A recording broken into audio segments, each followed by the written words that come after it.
Hey, we should be live. Microphone looks good. Video capture. Alright, so it's been a while since I've worked on a commander deck. We finished the Grim Captain somewhere in the middle of December, I think it was, or maybe towards the beginning, and all kinds of things have been going on with the holidays and whatnot, and other background drama, so I have not actually figured out what commander I want to build around. So I pulled up like basically everything that I would have to pick from. So these are the spoilers for the upcoming Murders at Karlov Manor. Um, Notably, Alquist Proft is a detective. He makes clue tokens and then has the ability to sacrifice clues to effectively cast Sphinx's Revelation. So blue, blue, white, and X. Draw X cards, gain X life. So that's kind of interesting, but I have to believe there are going to be a ton of clue generating cards in Murders at Karlov Manor that we won't have when working on his deck. So there's that. These are all non-legendary cards. And then we have two other legends. We have Aurelia the Law Above. 5 mana, 4/4 flying, haste, vigilance. When you attack, whenever anybody attacks with 3 or more creatures, I draw a card, and whenever anybody attacks with 5 or more creatures, she deals 3 damage to each opponent, and I gain 3 life. And then the third one we have is Rakdos. He's a 6 mana 6/6 flying trample. At the beginning of your end step, target opponent may sacrifice 2 non-land, non-token permanents. If they don't, you draw 2 cards. Not really something like you can build around him, but there's not a whole lot. I don't look at him and go, yeah, no, that's a incredibly overpowered ability that I want to build around. That's more like he's just got value staple to him. If you wanted to build around Rakdos, I think most of the other versions of Rakdos are more interesting to try and build around. So that's all of those. We also have 2 of these who are going to be in the Clue themed Magic box set. Go away, little random ad. So we don't have the full game text on all of them. We did get Senator Peacock. She is all of your artifacts are clues in addition to their other types, and have the clue activate ability of 2 sacrifice this draw card. And when you sacrifice a clue, I believe its target creature can't block this turn or can't be blocked this turn, one or the other. They've actually spoiled her on another thing, so yeah, so her game text is not here. I forget exactly which one it is, but because he's fully in frame, we do have the game text for Colonel Mustard here. Who is a 5 mana 5/5 vigilance. He gives all of your other soldiers vigilance, trample, and haste, and you can spend 2 red and white, and until end of turn, soldiers you control gain when this creature attacks. It deals 1 damage to the defending player. So you can activate that multiple times to give your creatures multiple instances of that effect. So when you attack with a soldier, if you've activated it twice, it'll deal 2 damage to the defending player. So that could be interesting. We have enough of the game text where there's decent guesses at what the card is, where it's almost definitely going to be this effect. But there's just a little bit, enough missing where some of them they're not even 100% sure what the game text would be. Like for Mrs. White over here, they're not even sure what the trigger is to make a human token with her, only that is most likely what she does and involves sacrificing food. But whether it's an activated ability or a triggered ability, they're not sure. So we can't really build around ones where we don't have the full game text. But she's been spoiled, and now he's been spoiled, so. Then we have all of the legendary creatures from Lost Caverns of Ixalan that I haven't built around yet, so. Excuse me. The biggest standouts to me for building around. Amalia. Um, Pretty easy to do a lot of life gain shenanigans to get her to 20. The only downside to that is it kind of feels like Bilbo. But not quite. There are some fun things we can do with her where we try and put like -1, -1 counters on her in order to get her back under 20, so that way we can get her back to 20 again. um, Breaches is strong, but I think I would put him in a pirate deck before I would make a mono red pirates deck. Galta also feels like something I would run in the 99. Huatley is very much a build around. Cares about dinosaurs because of her flip side, where you get 2 dinosaur tokens and then all your creatures become mana dorks, and then you get to tutor a dinosaur, and then all your dinosaurs gain like trample and double strike. It's a little bit slow because it takes 4 turns of build up, and the opponents all know it's coming, so you do have to have ways to protect all the dinosaurs in the meantime. But Hootzel is also one of the ones that I considered building around. Stopping your opponents from being able to interact with you on your turn is neat, and while he only triggers from dealing combat damage to the player, not for each creature dealing combat damage to the player, he will trigger multiple times if you hit multiple players in the same turn. So if one creature hits one player and another creature hits another player, and they have power greater than their base power, you'll get to draw 2 cards instead of just 1. That makes Kutzel kind of interesting. Out of all of the gods, Axonil seems like the most interesting one to build around. The problem with that is a lot of people, because he was one of the first things spoiled, immediately latched onto him and have already built commander decks around him. Also, I think he plays very similar to original Perforos, where you want a lot of little things that are triggering to deal damage.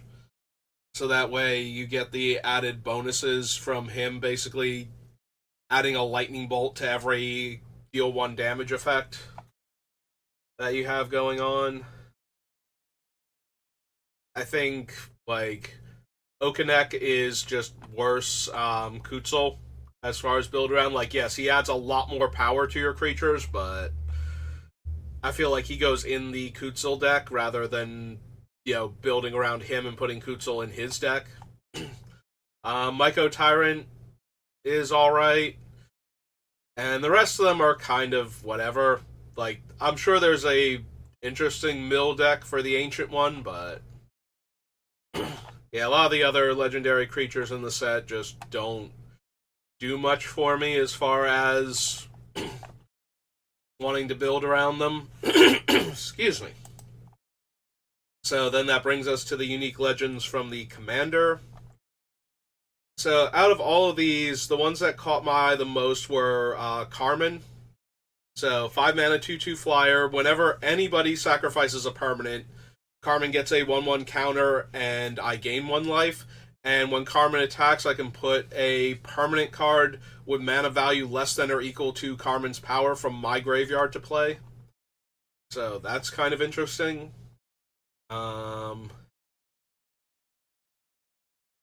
Pantlaza, Huatley's new pet raptor.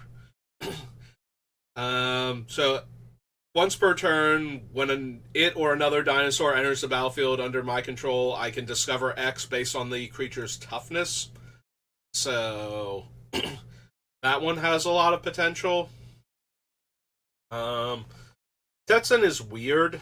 I could see building around him, but I don't there's no card that I immediately think of when looking at Tetsun going, oh yeah, no, that is a thing I would want to build around. So Wade is a little bit interesting with the old dinosaurs from Ixalan because of the enrage mechanic, since she allows your dinosaurs to fight each other effectively. For her activated ability gets cheaper, and she doubles up on the triggers from them being dealt damage. Xavier he has two interesting abilities that synergize, but at the same time, they're both tap activated abilities, so we need a lot of different ways to untap him to really do anything with him, which I'm not saying there aren't, but I'm already picturing having to run like Minimo and Patrician Seal, and I think like the Sonic Screwdriver can untap a creature or something, so like a lot of effects like that. So that way, and then he's still like a doubling season type of thing because you need more counters and more um, tokens with each of his abilities. So, Francisco, I know a lot of people have been building like CEDH commanders around Francisco. I kept seeing a lot of thumbnails for him when he first got spoiled. So I could build a less most likely because I look at him and I'm like, I mean, he's neat and he's like, it's very easy to grow him very huge, but I don't know that that is necessarily something I want. And the last thing we have is the Jurassic Park Universes Beyond cards. So, Blue and whatever his name is, Owen, I kind of want to wait on that because we're getting a Marvel Universes Beyond. So I kind of want to wait for that and then build the Hollywood Chris's deck where we put like Chris Pratt and we have Chris Pine from the D&D movie. So we get Chris Evans and Hemsworth from Marvel at that point, and maybe like a Star Lord too, so we can have a second Chris Pratt, and just build the Hollywood Chris's theme deck. So I kind of want to wait on that. Um, Elian Allen is interesting, similar to Pantlaza, but with a different focus since we want to put cards into our graveyard to discover with, and being able to control the like what mana value we're looking for based on the toughness of the thing that we're exiling. I think it's toughness. It might be mana cost. Where X is the mana value of the exile card. Okay, Pantlaza was the toughness one then. That makes sense. Um, Henry Wu is actually kind of interesting to build around, since there are a lot of non-human creatures with exploit in both Khans of Tarkir block and I think Dragons of Tarkir specifically. So Dragons of Tarkir and what was it? There's the exploit. It's in one of the more recent Innistrads. I think it's Midnight Hunt, but it might have been Crimson Vow.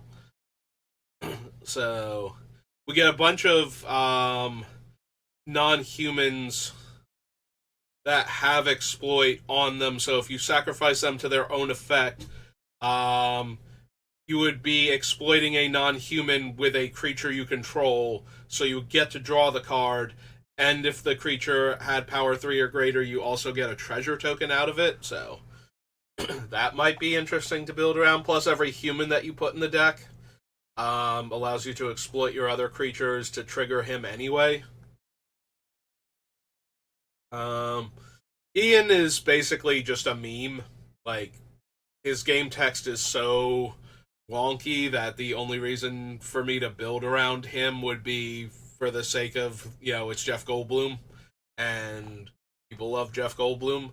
And then the dinosaurs, like the Indoraptor, I could see building around. We're going to have enough ways to trigger its enrage, but the Bloodthirst and like just adding to its power with other effects. So these are all the ones I have to choose from, and I've been trying to figure out what one I want to build around, but there's not like a single one of them where it's like, yes, that is the one I absolutely want to build around right now. There's like one or two other options because we also have the new Doctor Who Secret Lair, and there's also Lara Croft got her own unique card for the Tomb Raider Secret Lair. and they're both fine. Out of the ones, it's like it would either be Lara Croft or possibly the Celestial Toymaker. Toymaker is very weird, and that makes him interesting to build around. But I kind of feel like I've done enough Doctor Who universes beyond stuff. So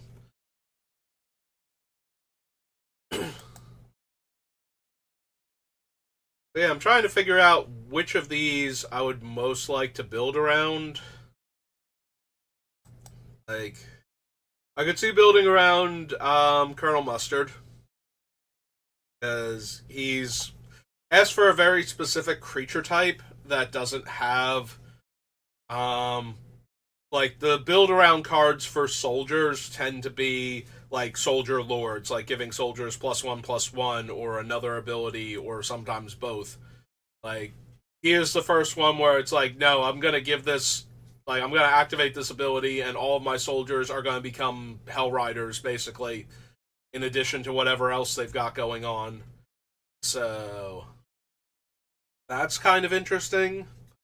Um, I'm sure there have been plenty of decks built around Amalia, um, but she's still there's like a lot of potential for her with her effect. Also, we're getting a lot of card selection and potential card draw. Like every time we've got a land on top of our deck, she's gonna get that into my hand, and every time it's not, she's growing. The major downside to her is that she's a 2 mana 2/2, and her Ward 3 life is doing next to nothing to protect her in the early game. Like, that might as well not even exist. Because 3 life is very easy to pay in Commander if she's actually going to be a problem. If anything, it might protect her just because it takes a while for her to really get going. So she might be allowed to stay in play for a few turns just because the other players don't want to lose 3 life to kill her when she's only a 2/2 at the time. Um, Watley's definitely interesting to build around. I think she takes the deck in a slightly different direction than you would if you were building around like Gishnath or Zakama for Naya dinosaurs. Like, Gishnath wants to hit, like, personally wants to hit really hard so that way you can get a dinosaur into play, and Zakama is more of a combo commander because it's untapping all of your lands and letting you gain access to the 3 activated abilities when you cast her. Uh, I think out of all of these, Carmen, Pantlaza, and Francisco are the 3 that I would most like to build around. Like, the rest of them don't really do a ton for me.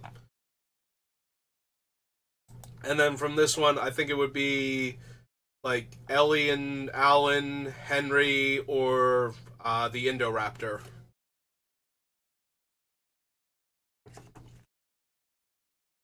Mm.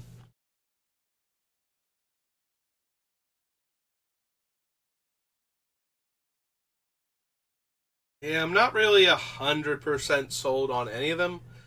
It has been a while since I've done a Jun commander, and the Jun commanders I've done have been very off the wall. Like, the first one I did was the Beamtown Bullies. That was actually the first deck I built around. Excuse me. Still got a bit of the chest congestion and everything from being sick for the past couple weeks. I don't know what this thing is, but it is kind of relentless.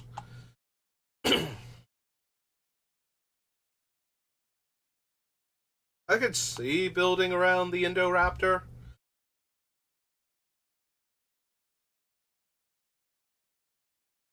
It is specifically damage dealt, so we have to watch out for not building around loss of life things for it. Also, haven't built around any of the other Jurassic Park commanders, so building around one of them should be fine. Like, the only downside to this is that I only built around, I think, one of the legendary creatures from Ixalan, like actual Ixalan, and that was the Grim Captain. So he's not even an actual, like, default legally allowed commander. Like, I built around him on the rule zero principle of if your playgroup allows it, you can do it. Which means I didn't build around any of the actual commanders from Lost Caverns of Ixalan, which feels kind of weird to not do any of the normal ones, but at the same time, like I said, the only ones that really inspire me are Axonal, Kutzel, and Huatley.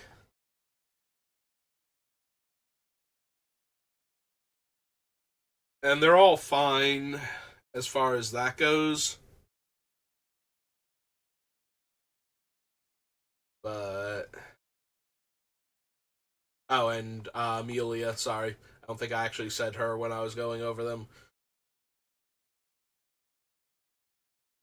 But they're all only okay. Like, I think a lot of the cards are going to build themselves for a lot of these. Like Huatley, yes, I have to put in all the dinosaurs. I think she might be the most interesting one out of the group. I do kind of like Colonel Mustard as a white-red commander. He's still in the aggro camp, like he's not a build around where we're getting away from traditional white-red, but he's aggro in a different way, where he's trying, like, he more cares about activating his ability multiple times and then swinging, so that way you kill your opponents with the triggers, more so than necessitating that the creatures actually connect in a lot of cases.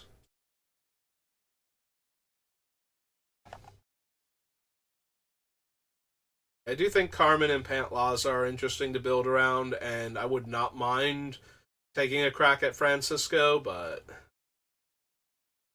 I'm definitely not going to build the super competitive version of him, and the fact that he's strong enough to be considered for a competitive EDH means that I probably don't want to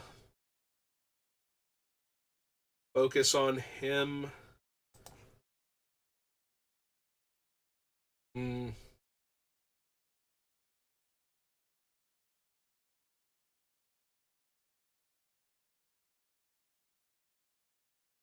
They do get around not being outright murdered by the Indoraptor by sacrificing a non-token creature, and I don't think I have any ways to stop them from being able to sacrifice a creature, assuming that they have one, is the issue. And he chooses the opponent at random, so it's not like we can guarantee like an opponent doesn't have creatures maybe, but it's going to be really hard to do that and make sure he hits that player at the same time. Like, we need to Plague Wind an awful lot in this deck. Give him Indestructible and cast Blasphemous Act, things like that. Or just keep dealing damage to him repeatedly. Like, it's not once per turn, so maybe that's how we get Indoraptor. Alright, now I'm starting to. The wheels are turning. Like, the Indoraptor is starting to speak to me a little bit more. I think we're going to go with him. So give me 1 second, and blank out the screen because I sometimes random things pop up when I'm doing certain things. So let's pull this up.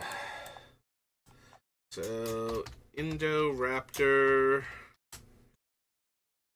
the perfect hybrid. Perfect hybrid.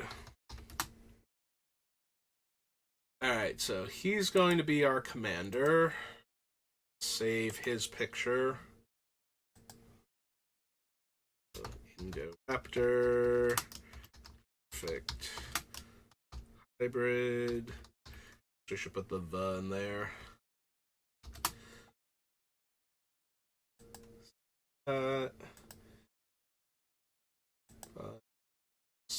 save as. Yep, there it is. There's the thing that pulls up my personal email address and everything.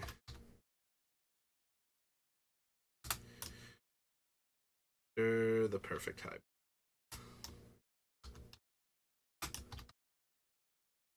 I knew at least one of them would do that. I blanked out the screen. Alright. So now that's all done. We bring this back up. Alright. So we're going to be looking for Jun colors now. Alright, so get rid of that, get rid of that, get rid of that, get rid of that. Duplicate tab. Advanced search. So colors are not white. Red and not blue.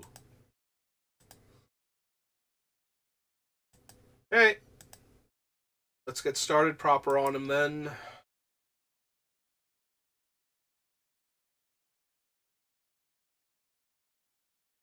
Alright, so the big deal with the Indoraptor is we want ways to guarantee we deal damage to the opponent, so that way when we cast him he comes in with more power, and more importantly, more toughness.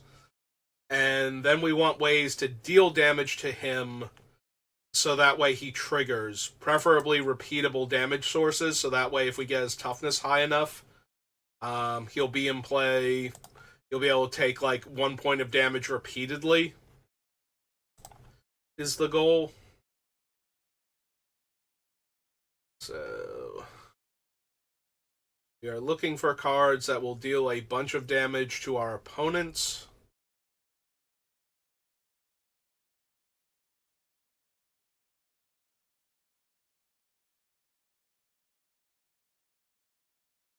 That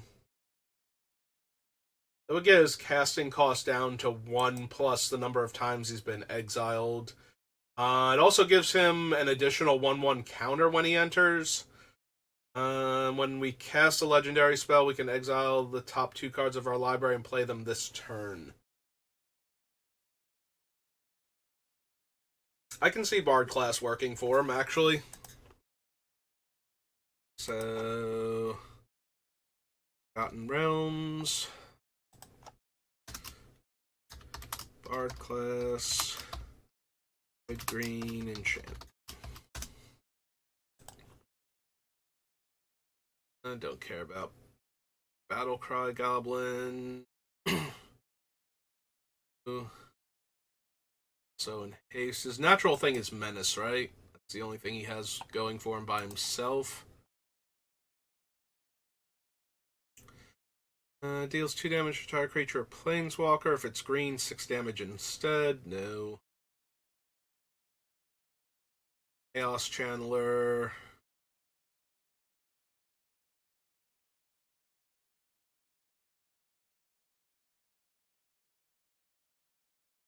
Any critical hit. Dispute, no.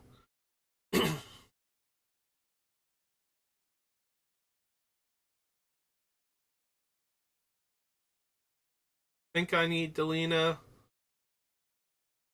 Most notably, the biggest problem with her is that when she creates copies of Indoraptor, if I haven't dealt damage to the opponents yet, the copies will just come in as 3/1 menaces. So we won't get the extra toughness on them. Like, we could still deal a point of damage to them and have them trigger, and they would die, and they would use last known information, so they would have their 3 power, but that's kind of underwhelming, especially since she has to come down, live long enough to attack, and then trigger, and then hope to roll high enough. So that seems like too many extra things that need to happen in order for her to work properly for what we're doing. Scry 1, can attack, scry 2, top cards, make 2 skeletons, scry 3. I'm not expecting to use any of the dungeons, but I need to make sure none of them are dealing damage to our opponents repeatedly, to the point where it might actually be worth considering. Yeah, don't that. Target creature, planeswalker, 2 damage to each player, 2 damage to each opponent. No.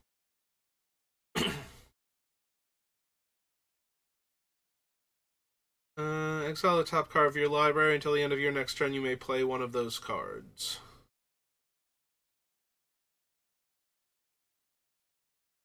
Pay life, make a treasure. +2/+0, and Death Touch potentially.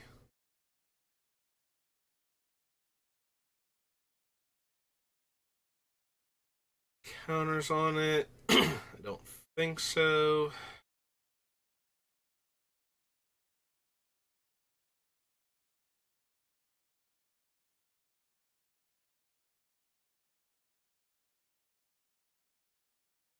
Wander.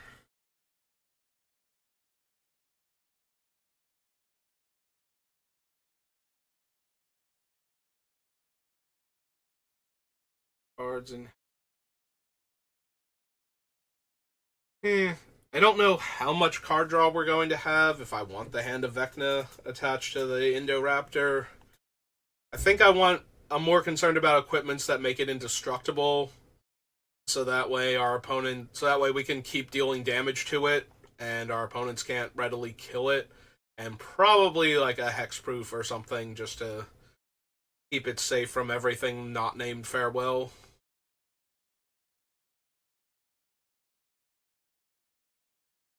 Uh, any target. I don't know that we're gonna have enough goblins though to make the Bandit Lord that useful.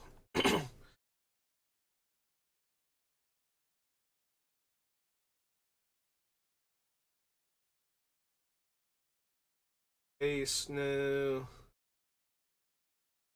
Treasure spent to cast them, no.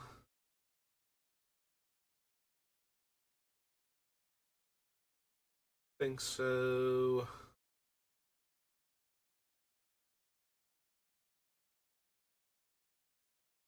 Draw a card and lose a life. 2/2/1 menace for each creatures. Whenever an opponent is dealt combat damage by one or more creatures you control, lost less than 8 life, they lose life equal to the difference. That's still life loss, not extra damage, so. 1/1 counter on a creature. Each opponent loses 1 life and you gain 1 life. It's 4 power and draw a card. Nope.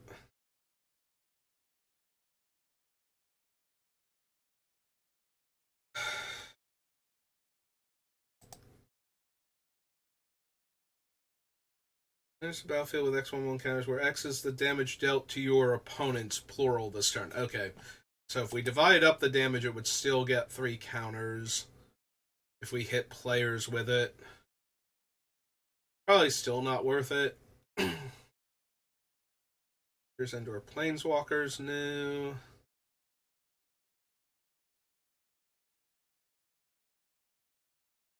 Winter Druid, Ochre Jelly.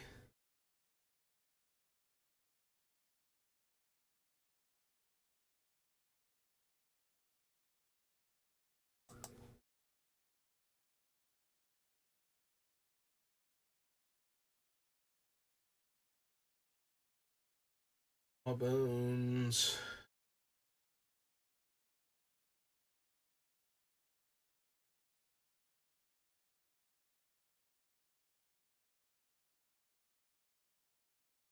I need Orcus. Destroy an artifact or make a treasure. Oh. It's 2 power. Prosperous Innkeeper.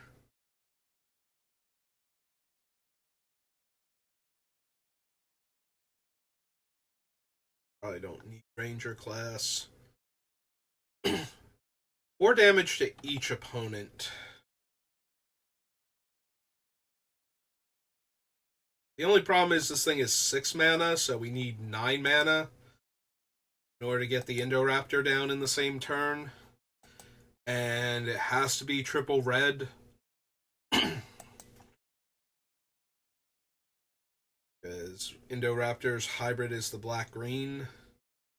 It's always red and sometimes black or sometimes green.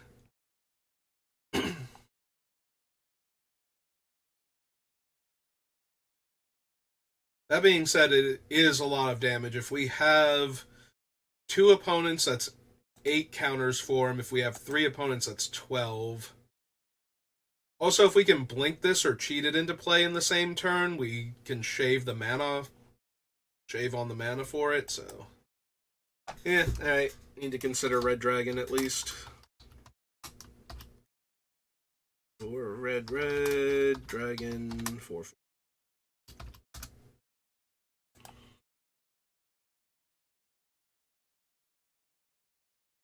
Shamble Gas, no.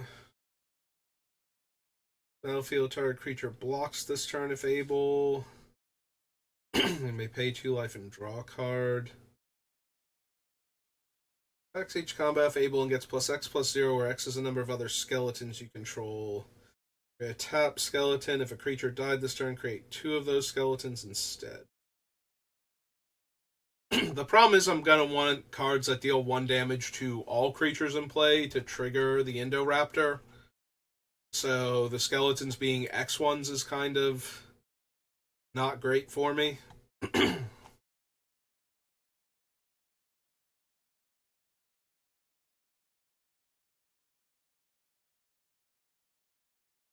Spoils of the Hunt.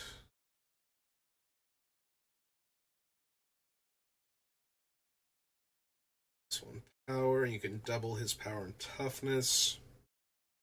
Think so.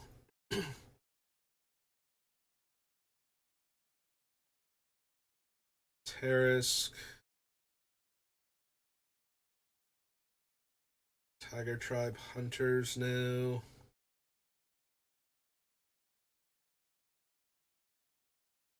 Howler Singer. Vampire doesn't work.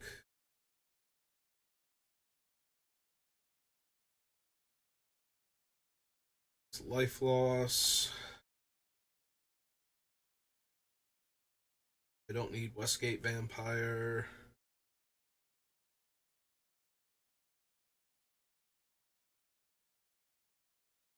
Zorn. Search your library for up to 2 basic land cards. Put them in your hand. Return target permanent card from your graveyard to your hand.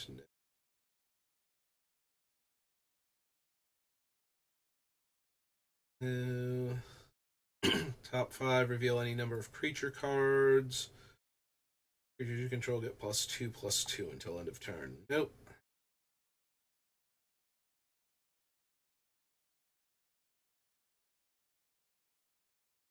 Dungeon, no. Is dealt damage venture into the dungeon? Venturing into the dungeon actually mattered.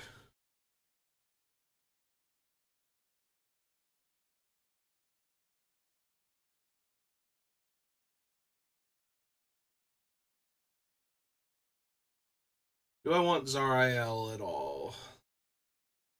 So, she can buff the Indoraptor with her plus. Her 0 creates a 1/1 Devil, which if I pick that off with the like a damaging effect, then that would allow me to deal another point of damage. Like if I deal 1 damage to all of my creatures, and the Indoraptor takes 1 and triggers, as long as its toughness is greater than 2, I can have the Devil token that dies also deal a point of damage to him, and therefore potentially keep triggering.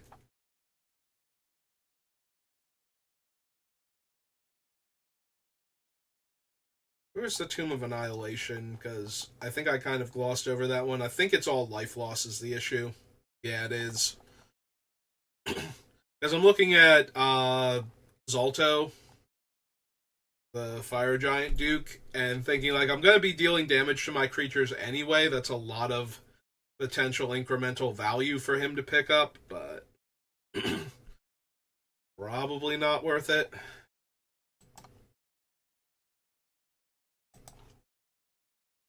So, Next up is... Alright, the commander set's weird, so we kind of have to go to Scryfall for that.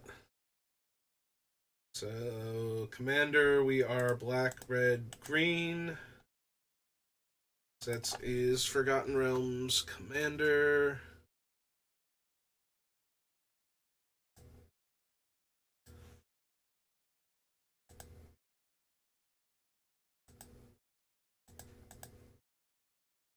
Oh, there's set number.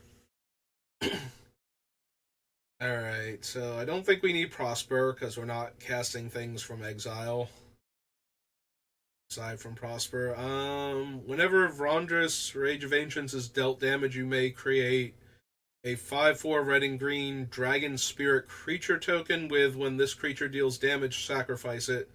Whenever you roll one or more dice, you may have bonus deal 1 damage to itself. So, I'm sorry, Vrondus. So Vrondus can get additional value out of dealing damage to my own creatures by having him in play, so maybe. Let's pull this up and do Commander.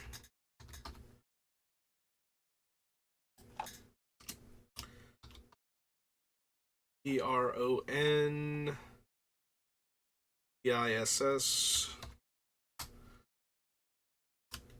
Rage of Ancients. It's 3 red green. Excuse me. I'm assuming he's a dragon. Yeah, he's a dragon barbarian.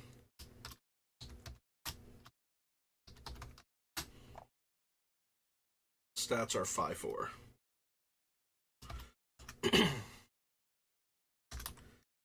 That up.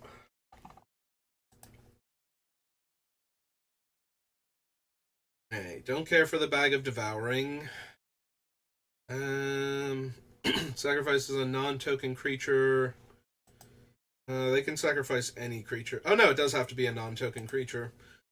So that helps a tiny bit, but add the toughness of the creature you sacrifice this way.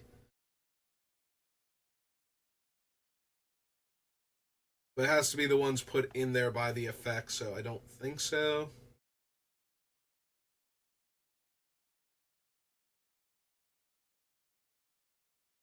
I don't think I need the Death Tyrant for anything. Do not care for any of the endeavors. This is life loss.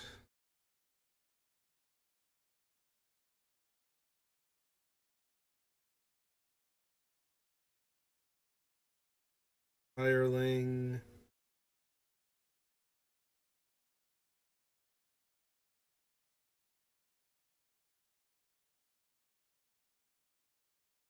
I don't think I need Lorcan.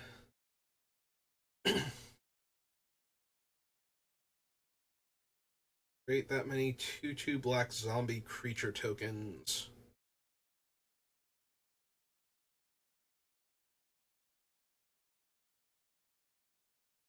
I'm already looking at the Fiend Lash, and I'm thinking that sounds like something the Indoraptor wants to pick up.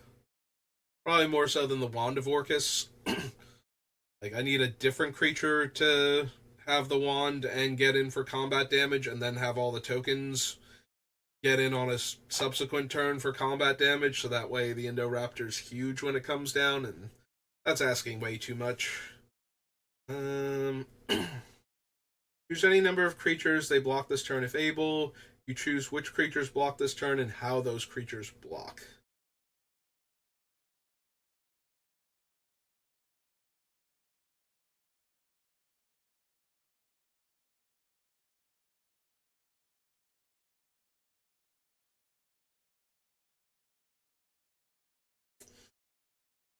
I think so for Chaos Dragon. It is nice that it's a 3 mana, 4 power flyer. So getting it down early so that it can attack and then follow it up by playing the Indoraptor is potentially nice, but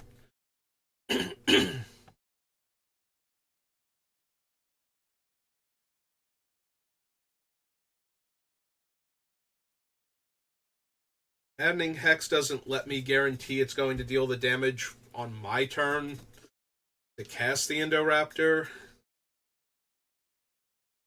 I do think I want to consider the Fiend Lash, though, since it's basically just doubling up on Indoraptor's trigger. So, red, and it's artifact. A little expensive to equip, but once it's on him, it literally doubles up on his trigger, and the second one, they can't sacrifice anything to prevent the damage, so that's helpful.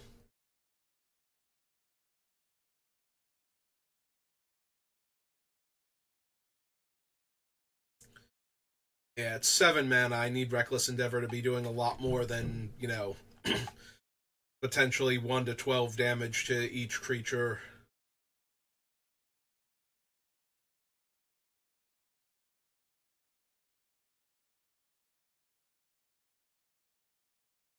They do exile the top card of their library. Okay, so that's not anything.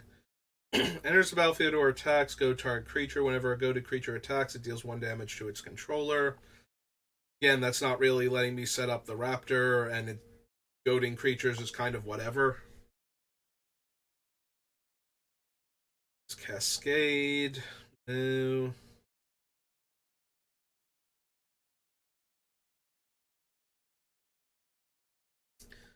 Bag of Tricks. And so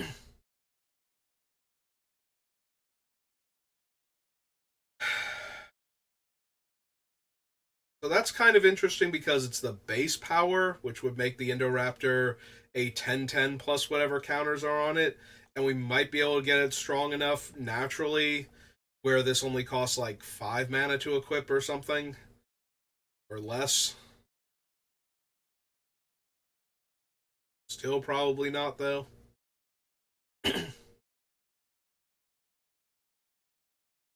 Starting with you, each player may choose an artifact or enchantment they don't control to destroy each permanent chosen this way. Or an artifact or enchantment I don't control.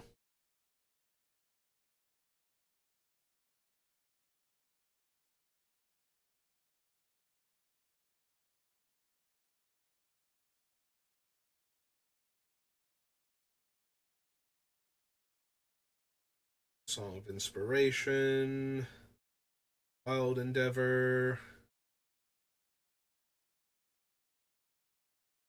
Dragonborn's okay, but not essential. Fevered Suspicions.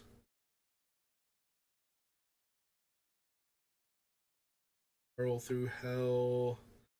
Whenever you attack a player, tap target creature that player controls and goad it. Whenever an opponent attacks another one of your opponents, you and the attacking player each draw a card and lose.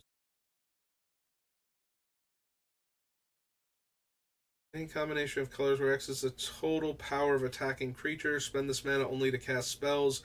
Till end of turn, you don't lose this mana as steps and phases end.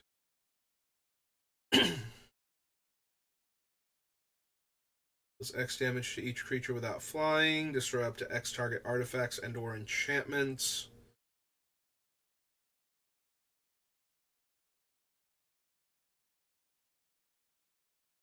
Wolfgar. And I don't think we need any of those. Okay. Next up is Aether Revolt.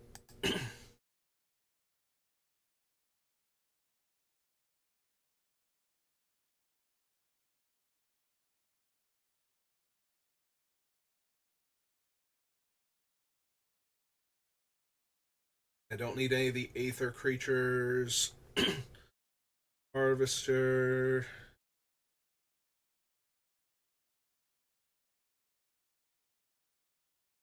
Oh no.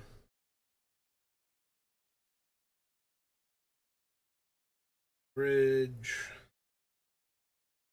4 damage to target creature. Tap a land. No.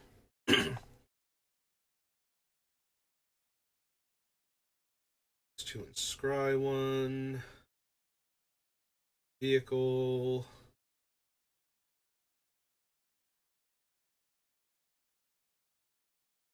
Druid. 2 damage to each opponent.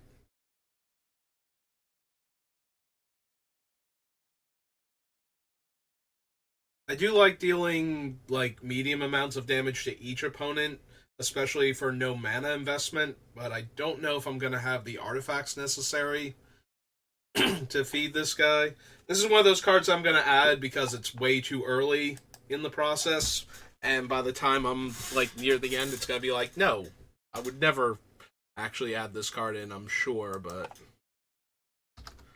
such is the nature of these type of things. Roll gear. Hyphenated smasher. It's 2 and a red for a human warrior.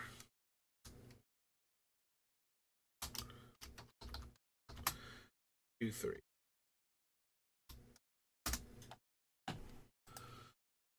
Don't need Enrage Giant. Fatal Push. Ben Hauler. If a creature with a 1/1 counter, opponent's creatures get -1/-1. No. Regent. Aetherborn. Sleeve Siphoner. Rampager, no. Herald of Anguish, no.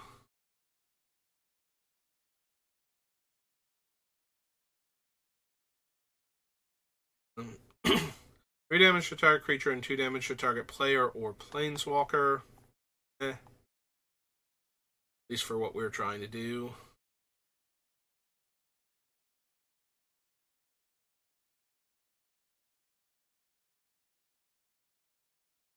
Need creativity. Don't need rampage. Go to Kari Zev.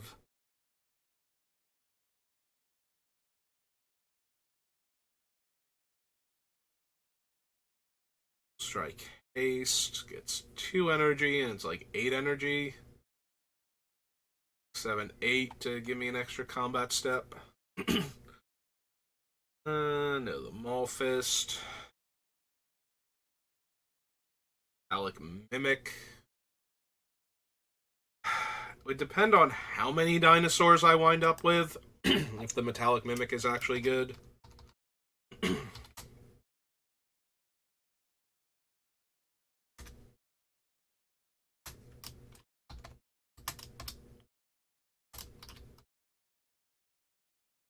Construct, Shapeshifter.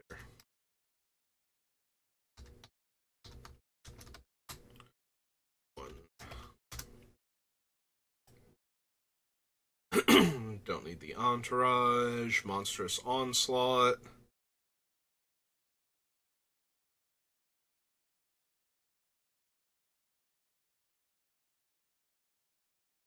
Or on those.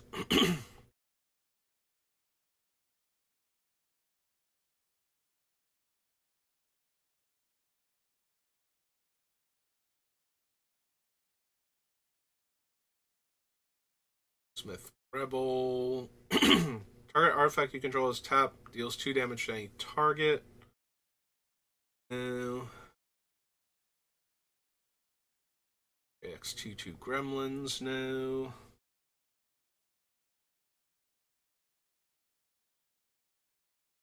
That. I think I need Rishkar.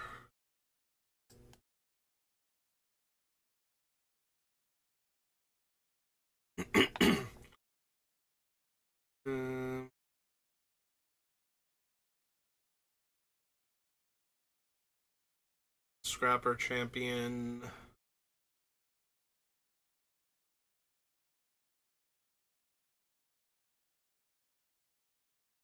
Don't need the Requisitioner. Treasure Keeper, no. Untethered Express, no.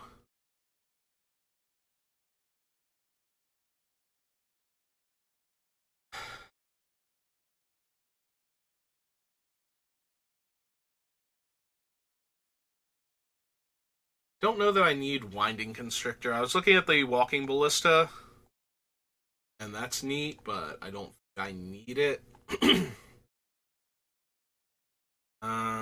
Winding Constrictor would give the Indoraptor an extra counter as long as it's getting one, but that's about it.